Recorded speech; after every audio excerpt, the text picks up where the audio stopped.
Hello दोस्तों। आज हम सीखेंगे गॉस एलिमिनेशन मेथड। तो यहाँ पर आपको एक इक्वेशन दिख रहा है। क्या लिखा है यहाँ पे? Solve the following system of equation by using Gauss elimination method. तो यहाँ पे इक्वेशन दिया है x y z is equal to 6, 2x plus 3y plus z is equal to 13, x plus 2y plus 3z is equal to 14। ये है third equation. ये 1 2 3 equation दिए। तो अभी हम क्या करेंगे, ये हर एक इक्वेशन से जो मैट्रिक्स को अलग करेंगे। तो यहाँ पे जो x दिख रहा है इसका कोएफिशिएंट है 2, y का कोएफिशिएंट है 3 और x का कोएफिशिएंट कुछ नहीं बोले तो 1 रहता है, y का भी कोई नहीं मतलब 1 रहता है। ठीक है, तो ये आपने को दिया। तो हम क्या करेंगे, इसका कोएफिशिएंट अलग करेंगे। तो अगर इसका भी a इज इक्वल टू, इसका x का कोएफिशिएंट क्या है 1 है तो 1 लिखेंगे, x का 2, x का 1। ठीक है, ये अलग अलग करेंगे। फिर y, इसका 1, इसका 3, इसका 2, फिर इसका 1 1 3। ये हो गया a का। अभी x, जो अभी इसका कोई ये अलग करेंगे, इसको इसका मैट्रिक्स निकालेंगे। x का मैट्रिक्स बोले तो एक्स वाई जेड जो है, इसको हम एक्स वाई जेड लिखेंगे, एक्स वाई और जेड। मतलब अलग किया तो बचा क्या, सिर्फ एक्स वाई जेड। तो हम एक्स वाई जेड लिखेंगे यहाँ पे और बाद में इसको b का निकालेंगे। b का क्या है 6, 13, 14। इसको हम b का बोलेंगे। 1 2 3 जो है ना ये b, ये जो है x means x y z लिखा। a का जो है इसका कोएफिशिएंट हमने अलग किया। ठीक है, तो इसको हम क्या करेंगे, एगोमेंट्री मैट्रिक्स करेंगे। अभी एगोमेंट्री मैट्रिक्स से क्या ये होना ज़रूरी है, तो एगोमेंट्री मैट्रिक्स हम करेंगे। तो एगोमेंट्री मैट्रिक्स कैसे करेंगे, अभी ये a और ये b, इसको क्या करेंगे हम एगोमेंट्री मैट्रिक्स बनाएंगे इसका। तो देखो अब यहाँ पे लिखता हूँ मैं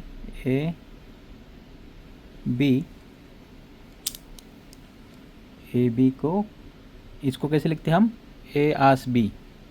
ठीक है, इसको क्या बोलेंगे एगोमेंट्री a आस b।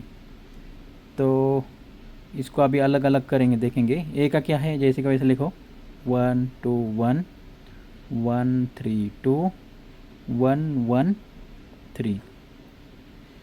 सॉरी यहाँ पे ये नहीं देना का था मेरे को, लेकिन गलती से हो गया। ठीक है, इसको कट करता हूँ, नीचे लिखेंगे, यहाँ पे लिखता हूँ 1 2 1 1 3 2 1 1 3। ये हो गया ए का। अभी बी का, अभी बी का लिखने के पहले यहाँ पे 2 डॉट है, इसको आस बोलते हैं हम, तो इसमें लगा देते हैं, या रेशो, तो इसको लगा दिया। अभी बी का क्या वैल्यू है देखो 6 13 14, तो यहाँ पे लिख दो 6 13 और 14। तो हमने क्या किया, एगोमेंट्री मैट्रिक्स निकाला। अभी ये, तो इसमें क्या रहता है, ये रहता है रो 1, ये रहता है रो 2 और ये रहता है रो 3। सही है। तो यहाँ पर देखो, यहाँ पर एक होना बहुत इंपॉर्टेंट रहता है। जब भी हम गॉस एलिमिनेशन मेथड करते हैं तो यहाँ पे अपने को एक होना बहुत इंपॉर्टेंट रहता है। अगर यहाँ पे एक नहीं है तो आपको यहाँ पे एक बनाना है। ठीक है, तो यहाँ पे ऑलरेडी एक है तो कुछ करने का ज़रूरत नहीं है, तो सिर्फ हम रो 1 रो 2 रो 3 लिखेंगे। तो अभी और एक क्या रहता है यहाँ पे, जो ये जो आपको दिख रहा है इसको क्या बोलते हैं हम डायगोनल। ठीक है, तो डायगोनल अगर यहाँ पे है तो हमने को क्या करना है, यहाँ पे 0, यहाँ पे 0, यहाँ पे 0 करना है। सब जगह क्या करना है, यहाँ पर 0 0 करना है। सही है। तो अभी ये 0 0 करने के लिए अपने को क्या करना पड़ेगा, ऑपरेशन करना पड़ेगा, जैसे कि हमने लास्ट लेक्चर में ऑलरेडी सीखे कैसे लगा जो ऑपरेशन। तो सपोज़ अभी आपने को इसके हेल्प से ये दोनों को 0 बनाना है। ठीक है, तो हम क्या करेंगे, तो ये क्या है रो 2, तो हम ऑपरेशन कैसे लगाएंगे, तो थोड़ा सा दिमाग लगाओ। अगर ये 2 को 0 करना है तो क्या कर सकता हूँ मैं, ये ऊपर करो इधर ले सकता हूँ या मल्टीप्लाई कर सकता हूँ, जो हमने लास्ट टाइम पढ़ा। तो अभी आप सिर्फ दिमाग में सोचो, ये 2 को अगर 0 करना है तो कैसे 0 करना पड़ेगा। तो जैसे कि अभी 2 में से 2 गया, माइनस किया तो 0 हो जाएगा। तो क्या करेंगे हम, ऑपरेशन लगाएंगे फिर R2 को R2 से मतलब दो में से दो को माइनस करना है, तो हम क्या करेंगे, माइनस यहाँ पे क्या है R1 है, 1 है, तो यहाँ पे 2R1 किया, मल्टीप्लाई अगर 2 से किया तो 2 इंटू 1 2, और ये R2 क्या है 2 है, तो यहाँ पे 2 आएगा, यहाँ पे 2 आएगा, फिर 2 माइनस 2 क्या बन जाएगा 0, तो ऑटोमेटिकली यहाँ पे 0 हो जाएगा। सही है, तो ये हो गया इसका। तो अभी अपने को R3 को भी 0 बनाना है, तो R3 का ऑपरेशन क्या करना पड़ेगा बताओ आप, 1 में से 1 गया तो 0 बन जाएगा, तो यहाँ पे 1 है और यहाँ पे 1 है, तो हम क्या करेंगे R3 माइनस R1, ये 1 में से 1 गया 0 हो गया, मतलब आप जो चाहिए वो ले सकते हो, आपको मैंने ऑलरेडी पहले ही लेक्चर में बताया था। ठीक है, तो ये हुए, हम इसको बोलते हैं ऑपरेशन।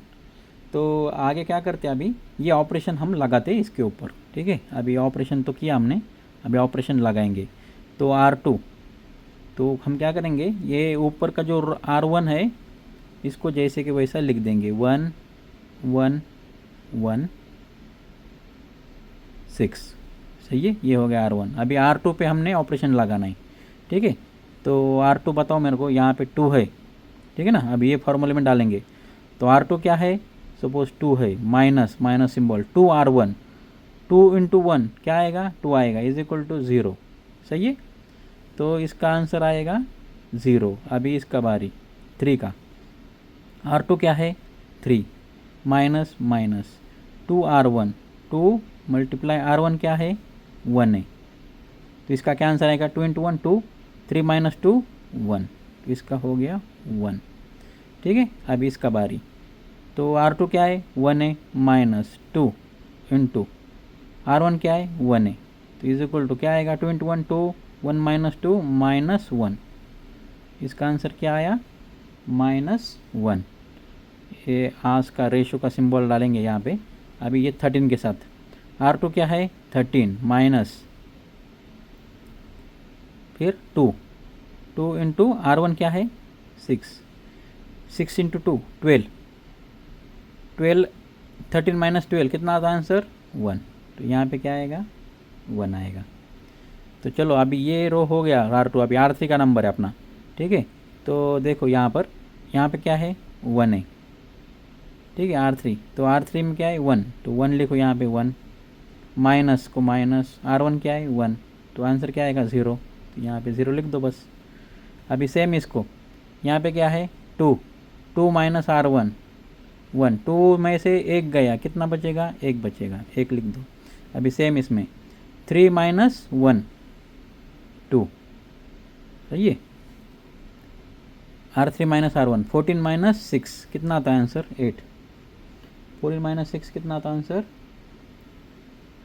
8, तो 8 लिख दो। तो चलो इतना हो गया कंप्लीट, बस ऐसे ही करना है आपको। ठीक है, गॉस एलिमिनेशन मेथड बोला तो चलो अभी ये तो काम अपना हो गया फत्ते। ठीक है, तो अभी आपको मालूम है ये है अपना डायगोनल। ठीक है, कौन सा, ये, तो हमें क्या करना है सारे ज़ीरो करना है, ये साइड ना लोअर साइड का सारों को हमको क्या करना है 0 करना है। तो अभी ये तो ऑलरेडी जो 0 है, तो इसको क्या करना है अपने को 0 करना है, तो ऑपरेशन लगाओ फिर, R3 is equal to R3, sorry ये ऐसा एरो मारो, R3 माइनस R2। ठीक है ना, ये R3 माइनस R2। तो चलो अभी ये हो गया ऑपरेशन, तो हम यहाँ पे लिख देंगे। तो ये ऊपर का कुछ नहीं करना, तो जैसे वैसे लिख दो, 1 1 6 0 1 माइनस 1 1। अभी यहाँ पे देखो, ये इसका आंसर क्या आएगा, 0 में से कैलकुलेशन मारो तो 0 आएगा। ठीक है, इसका कैलकुलेशन किया तो यहाँ पे क्या आएगा देखो, R3 माइनस R2 0 आएगा। सही है, इसका क्या आएगा बोलो कितना आएगा 3 आएगा, करके देखो यहाँ पे माइनस माइनस प्लस हो जाएगा तो 3 आ जाएगा, और यहाँ पे आएगा 7। मैं ऑलरेडी किया है, आप भी प्रैक्टिस किया तो आपको सब कुछ समझ में आएगा, तो आप भी फास्ट करोगे। ठीक है, ऐसा लिखने की ज़रूरत नहीं, मैं ऐसा आप लिख सकते हो रफ पेज में। ठीक है, एक साइड में लिख सकते हो। तो अभी ये हुआ अपना, देखो अभी यहाँ पे क्या है अपना डायगोनल, ये है डायगोनल अपना। ठीक है, इसके बाद सारे 0 0 हो गए, तो हम क्या करेंगे तो मैंने क्या बोला था यहाँ पे देखो, ये क्या था एक्स वाई जेड, तो हमने लिखा था 1 1 1, सही है।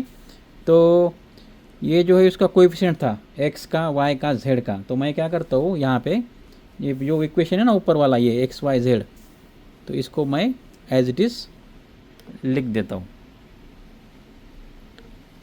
ठीक है, यहाँ पे क्या करता हूँ मैं, यहाँ पे वो इक्वेशन लिख देता हूँ। क्या इक्वेशन था अपना, x plus y plus z is equal to 6, सही है।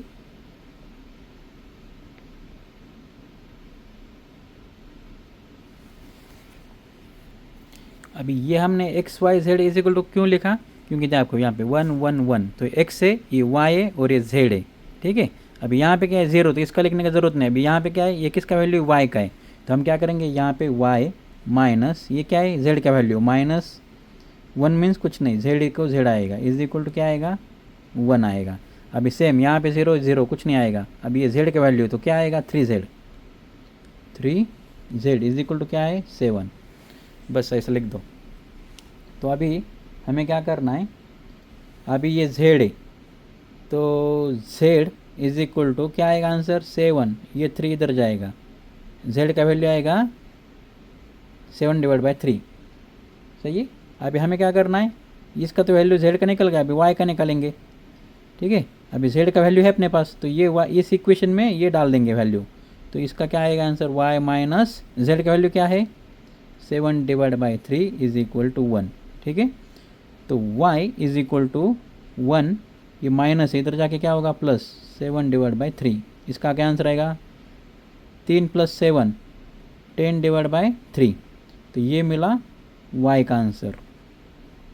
ठीक है, अभी हमें क्या करना, x को फाइंड आउट करना, तो x ये है, तो x प्लस y क्या है 10/3 प्लस z क्या है, z इज इक्वल टू क्या है 7/3 इज इक्वल टू 6। ठीक है, तो अभी इसका क्या आंसर आएगा x plus 17/3 is equal to 6।